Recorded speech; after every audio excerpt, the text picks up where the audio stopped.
All right, everybody, I am back with a brand new TV show review. And today I am reviewing Andor Season 2, the first 3 episodes that dropped on Disney Plus yesterday. And I did burn through the 3 episodes yesterday.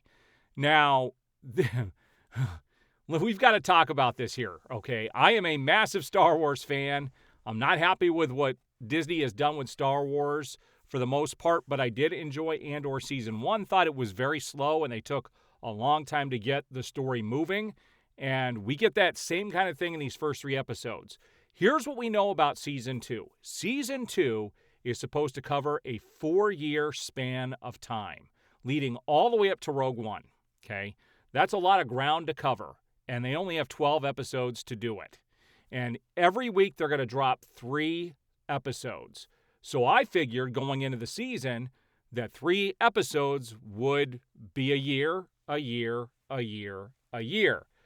But that isn't what happens here. I was very confused, left scratching my head by the end of the 3rd episode. These first 3 episodes take place over a couple of days. Now, we do have the entire cast back, mainly Diego Luna as Cassian Andor. So he is back. You have Stellan Skarsgård back as Luthen Rael. Then you have the 2 people working for the Empire. You have Cyril and Dedra. Dedra's played by Denise Go, and you have Kyle Stoller playing Cyril. They're back. They're together. And there's this whole weird sequence with them where his mother comes to dinner. They're together. And it takes up such a large portion of that episode just to show that she's the girl boss, that she's in charge. He's the male that has to be put in his place. It's a very weird thing, but it's Disney. It's all Disney there. Obviously, that had to be in there. You also have Bix back. She is working with the rebels on a planet. And this season opened up with Andor. He's on a mission. He's on a mission to steal a TIE fighter. That's how the season opens. And he ends up going to a planet where he gets stuck there for a good portion of the first 2 episodes, where there's 2 groups of rebels fighting each other, and he gets stuck in the middle. And after 3 episodes, why did that even have to happen? I'm sitting there thinking, why does this even have to happen? Now, there is a big reveal when he finally does get away with the planet that he's on, and I'm sure that's going to play into the rest of the season. I'm trying to do this without giving away too many spoilers. Now, I had heard before I watched these 3 episodes that there was Disney was going to go the whole route of somebody forcing themselves on Bix, and sure enough, that happens in the 3rd episode. Now, it doesn't get super graphic because it's Star Wars, it's a Disney show, but there is a fight between her and one of the head of the Empire. They're there on the planet where they happen to be. They're doing some checks, and they're not supposed to be there, but they're waiting for Andor to show up from his mission, which he finally does at the end. Now, at the same time, you have Mon Mothma going on, and they're trying to start the whole rebellion with Stellan Skarsgård, Luthen. And what's crazy about this is they find out that there is a traitor amongst their midst.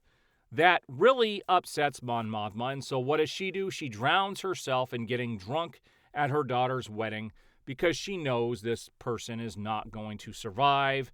And it's a good friend of hers. It's a good friend of everybody, but they have basically betrayed them. And you know this person is going to die. You'll see all of that in the episode. Like I said, I'm trying to keep this as spoiler-free as humanly possible. Here's what I really liked about the show. First of all, the production value of the show was phenomenal.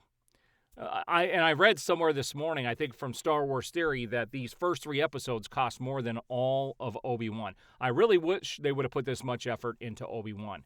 So the production value is amazing. Everything about the production value, it is top-notch. The look, the feel, this is Star Wars.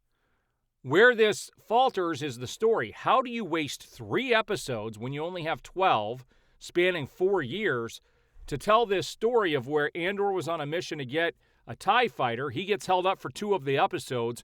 Meanwhile, the rebels are waiting for him to show up on the planet, and he's nowhere to be seen, and they're wondering if he's going to show up. And then you have a little bit about the start of the Death Star. The rebels, not the rebels, the Empire meets a certain group of people.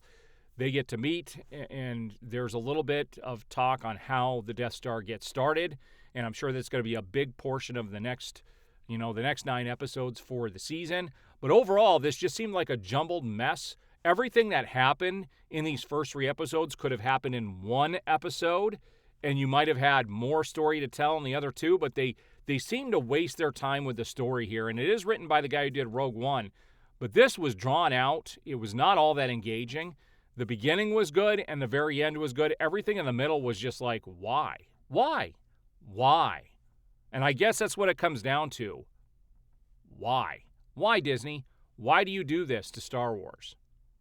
I'm hoping it gets better. I know Andor Season 1 did get better as time went on. It did drag in the middle, but it did eventually pick up, and I'm hoping next week's 3 episodes are much better. I just figured if it was going to span a year and we were getting 3 episodes a week, that there would be more that happens to move the story forward, but that just does not happen in the first 3 episodes.